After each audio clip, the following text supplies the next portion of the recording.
Assalamualaikum warahmatullahi wabarakatuh. Perkenalkan, nama saya Muhammad Hafiz Afrija, NPM 18630160, mahasiswa non-rek TI Banjarbaru, Fakultas Teknik Informatika, Universitas Islam Kalimantan.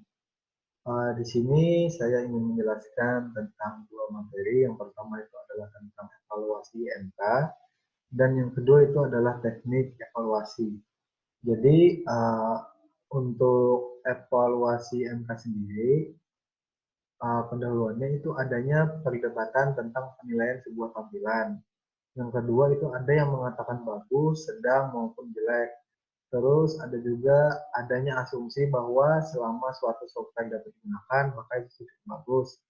Yang keempat itu ada kegiatan evaluasi merupakan sesuatu hal yang sangat penting karena desainer dapat mengetahui apakah karyanya berguna dan diinginkan oleh user.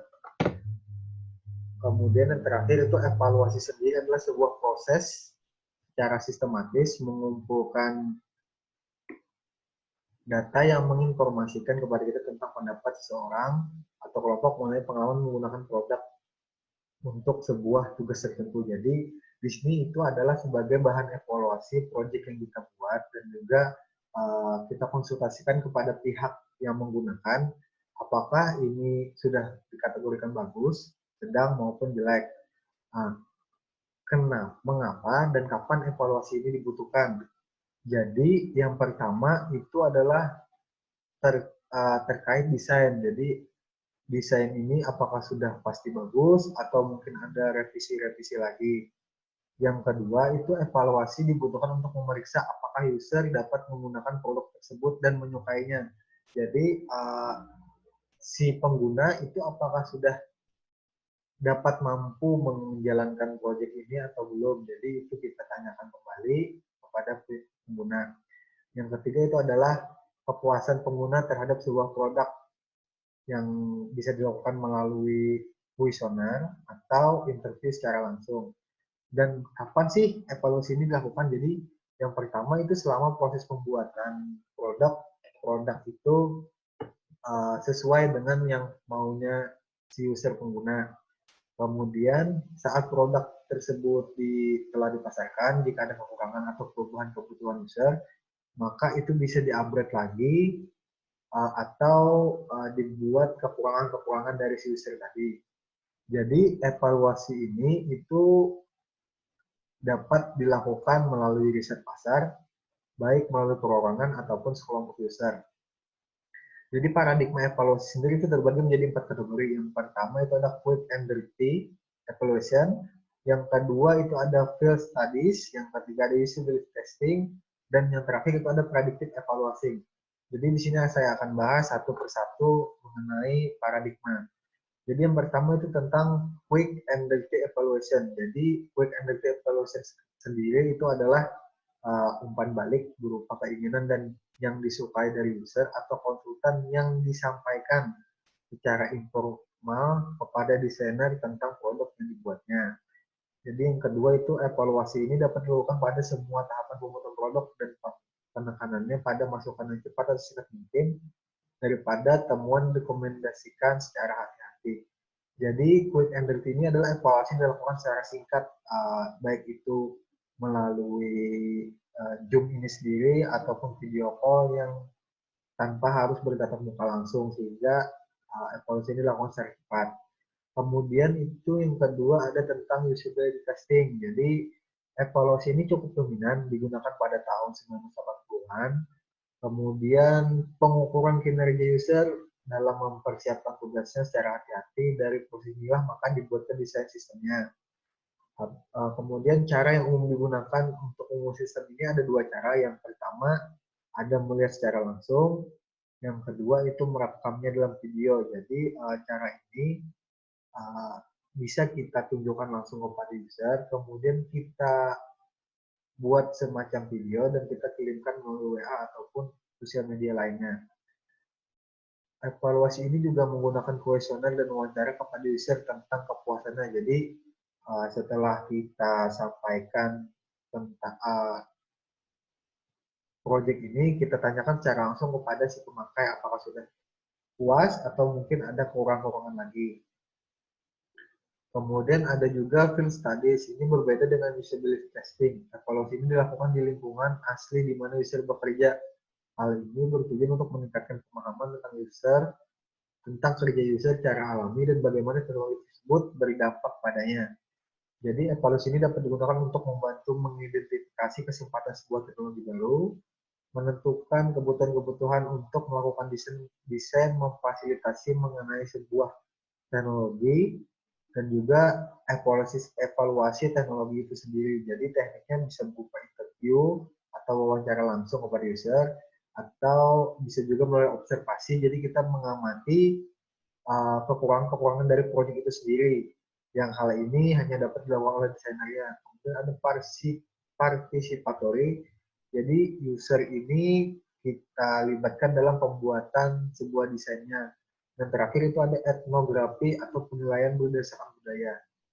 Kemudian dari data yang didapatkan tersebut, maka desainer dapat melakukan evaluasi baik secara kuantitatif maupun secara kualitatif. Kemudian selanjutnya itu ada predictive evaluation. Ini berdasarkan pada pengalaman seorang ahli dalam menghadapi user. Dan biasanya hal ini dijadikan patokan untuk memprediksi masalah-masalah penggunaan sebuah produk. Nah, adapun keuntungan uh, evaluasi ini, yang pertama itu user yang diinginkan tidak perlu untuk dihadirkan. Jadi ini hanya evaluasi dilakukan oleh desainernya. Kemudian proses pembuatannya relatif cepat, murah, dan cukup disukai oleh perusahaan. Kemudian teknik tadi udah dijelaskan beberapa ya. Yang pertama ada observing, kemudian asking user their opinion atau menanyakan langsung opininya.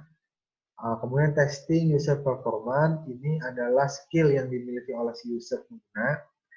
Kemudian asking expert their opinion. Yang terakhir ada modeling user test performance to predict the efficiency of user interface.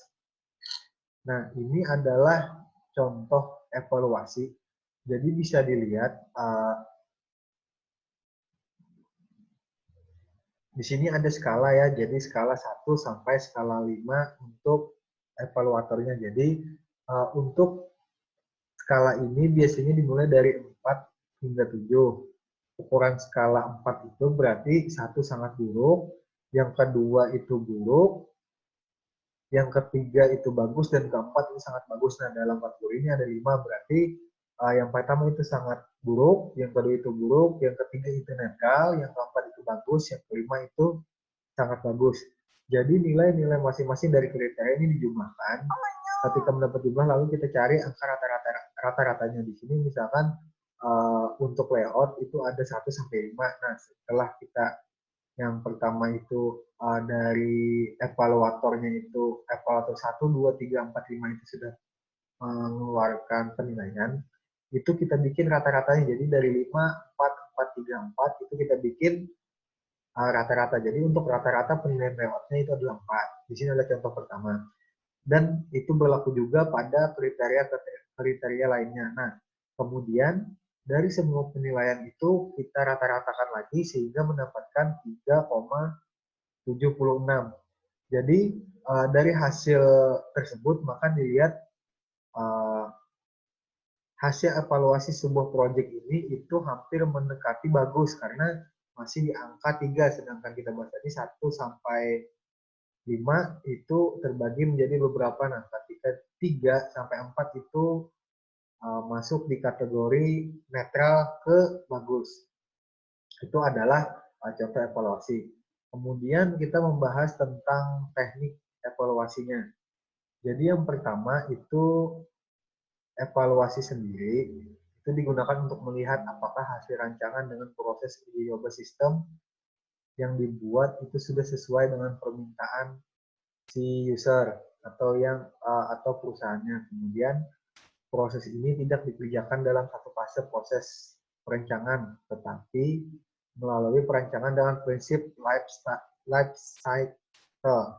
Dengan hasil dari evaluasi dikembalikan untuk memodifikasi rancangan. Jadi tujuannya itu ada yang pertama melihat seberapa jauh sistem berfungsi sehingga untuk mengetahui sistem-sistem yang belum berjalan. Kemudian yang kedua itu adalah melihat efek interface bagi pengguna. Dan yang ketiga itu mengidentifikasi problem khusus yang terjadi pada sistem. Nah, di sini kita akan membahas tentang jenis. Jadi dalam evaluasi ini terbagi menjadi 3 jenis. Yang pertama itu adalah kondisi percobaan yang ingin dilakukan di lab. Yang kedua itu adalah lapangan pekerjaan. Yang ketiga itu kerjasama dengan user. Jadi yang pertama kita akan membahas tentang dalam kondisi percobaan atau di lab lah bahasanya. Jadi penggunaan pengujian ini itu mempunyai beberapa kondisi. Yang pertama, laboratorium yang bagus biasanya memiliki fasilitas perekaman, audio atau visual yang baik, cermin dua arah, komputer beserta pelengkapannya yang mungkin tidak ada pada lokasi kerja sebenarnya. Jadi pada tahap lab ini biasanya komputer yang digunakan itu memiliki spek yang sudah ditentukan. Kemudian alat perekam dan lain-lainnya juga sudah memenuhi standar.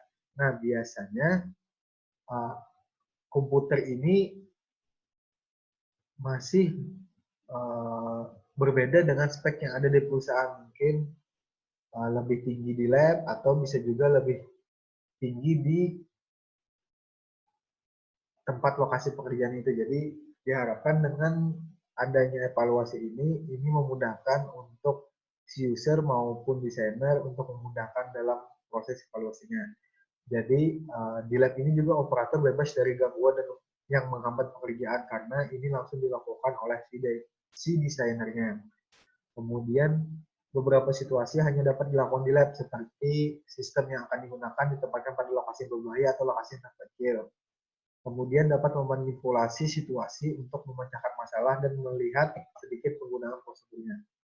Yang kedua ini dalam kondisi lokasi kerja yang sebenarnya. Jadi di sini tingkat gangguan yang melebihi ambang batas, kemudian tingkat-tingkat pergerakan yang besar dan interupsi yang tetap seperti panggilan telepon menyebabkan observasi ini sulit dilakukan. Yang kedua itu situasi yang lebih terbuka antar sistem dan pengguna di mana kondisi ini tidak ditemukan pada kondisi di lab. Jadi ini langsung ada tatap muka antara desainer sama si user. Kemudian observasi pada lokasi kerja sebenarnya lebih baik dilakukan daripada di laboratorium karena ketika melakukan evaluasi di dalam lab itu kita sangat minim untuk gangguan-gangguan dari hal lain. Nah, ketika langsung di lokasi kerja kita langsung berhadapan dengan situasi-situasi sebenarnya. Kemudian yang ketiga itu ada participatory design. Jadi ini adalah suatu pemikiran yang melibatkan keseluruhan alur perancangan dan tidak hanya evaluasi saja. Kemudian yang kedua itu ada perancangan ini dilakukan pada ruang kerja yang melibatkan pengguna yang tidak hanya digunakan sebagai subjek percobaan, tetapi juga sebagai anggota yang aktif dalam tim perancangan. Argumennya adalah user dianggap ahli dalam konteks dan perancangan hanya dapat efektif pada konteks tersebut jika para ahli ini memberikan kontribusi yang aktif ke perancangan. Nah, mengevaluasi perancangan. Evaluasi terjadi setelah proses perancangan. Evaluasi pertama sistem idealnya dilakukan sebelum implementasi dimulai. Jika perancangan dievaluasi, kesalahan dapat dihindari karena perancangan diubah atau diperbaiki sebelumnya. Sejumlah metode dibuat untuk mengevaluasi perancangan sebelum implementasi. Yang pertama itu ada cognitive workout, kemudian ada review based, heuristic evaluation, dan terakhir itu ada model based. Jadi cognitive workout sendiri itu adalah suatu usaha yang dilakukan untuk menggunakan teori psikologi dalam bentuk informal dan subjektif atau dengan kata lain mempunyai tujuan untuk mengevaluasi si perancangan dengan melihat seberapa besar sih dukungan yang diberikan ke pengguna untuk mempelajari beberapa tugas yang diberikan. Pendekatan ini dikemukakan oleh Paulson dan kawan-kawan. Workout ini dilaksanakan oleh perancang atau seorang ahli dalam psikologi kognitif. Yang kedua ada heuristic evaluation. Ini diusulkan oleh Nielsen dan Molik. Hampir sama dengan kognitif, tetapi sedikit terstruktur dan sedikit terarah. Jadi dalam sistem ini terdapat beberapa kriteria. Yang pertama itu ada perilaku sistem dan itu dapat dipastikan. Yang kedua, perilaku sistem konsisten, feedback tersedia, kemampuan memori user yang tidak melebihi batas, dan juga dialog yang merupakan orientasi tugasnya. Yang ketiga itu ada review based evaluation, evaluasi antara psikologi eksperimen dengan interaksi manusia dan komputer yang menghasilkan hasil-hasil eksperimen yang baik dan pengalaman yang lumayan nyata, beberapa di antaranya itu di domain khusus atau umum, tapi kebanyakan berhubungan dengan isu generik dan teraplikasi pada berbagai situasi. Misalnya pada usability dari tipe menu yang berbeda, pemanggilan nama pemerintah, dan pemilihan ikon tersebut. Yang keempat itu ada model based evaluation. Ini pendekatan terakhir untuk mengevaluasi perancangan dengan mengkombinasi spesifikasi perancangan dan evaluasi ke dalam kerangka kerja yang sama. Contoh itu GOMS model, restructural model, dan juga desain rasional. Kemudian untuk mengimplementasi, untuk mengevaluasi implementasi itu terbagi menjadi 3 metode. Jadi pertama ada empirik atau evaluasi eksperimen, yang kedua ada perancangan eksperimen, yang ketiga ada pengukuran statistik. Jadi yang pertama itu adalah metode empirik. Jadi ini satu metode yang sangat kuat dalam mengevaluasi perancangan atau aspek dari perancangan itu adalah menggunakan eksperimen yang terkontrol. Ini menyediakan kenyataan empiris untuk mendukung klaim umum atau hipotesisnya. Jadi di sini terbagi menjadi 3 faktor. Yang pertama itu ada subjek, kemudian ada variabel, dan juga ada hipotesisnya. Kemudian yang kedua itu adalah perancangan eksperimen. Jadi pemilihan metode eksperimen ini bergantung dari sumber yang tersedia. Bagaimana transfer pembelajaran terjadi atau dapat dikontrol.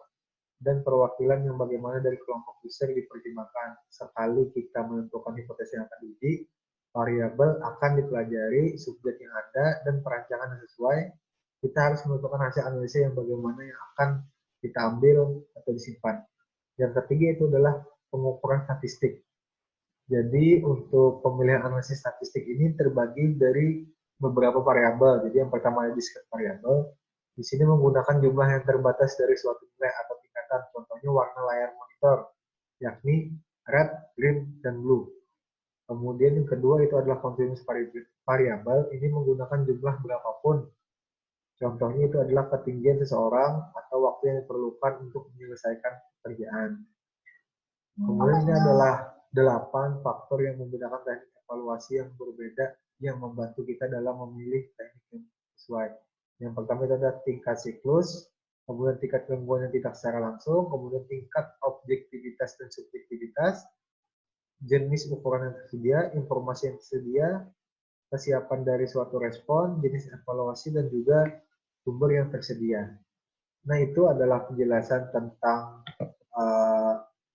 teknik evaluasi dan juga evaluasi IMK. Mungkin sekian yang bisa saya sampaikan. Terima kasih. Wassalamualaikum warahmatullahi wabarakatuh.